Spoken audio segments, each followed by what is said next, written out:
Hey folks, hello and welcome to this YouTube channel. In this video, I'm gonna teach you how to create or make a RAR file using WinRAR application in your Windows 11 PC or laptop.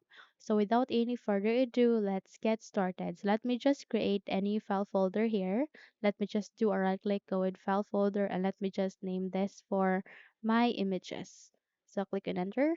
Let me just create a new text document as well. Okay, and let me just name this for text. Good enter. Now, in order to create a RAR file using WinRAR, all you need to do is you need to select the file folders or the file that you would like to convert or to create a RAR file with. And the moment you have selected it, please do a right click and then you need to scroll down, choose WinRAR, and go with this option called Add to Archive. The moment you do it, you would be able to bring up the small window called archive name and parameters. The next thing that we need to do is we need to proceed with archive name and change or modify the name that you would like to go with. In my case, I'll be renaming it into my files. So once you have changed the name, you need to proceed with the split volume to size and click this down arrow key and select for auto detect. Okay, once you do that, please click on OK.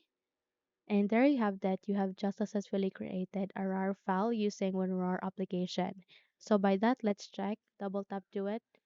And from here, you can now see all of the file folder, including the text document that I have created earlier. So in this window, you would be able to view all of the file folder that you have contained here in your RAR file, which is, in my case, it is being named as my files. Okay. So from that moment on, you can now close the window and you're good to go.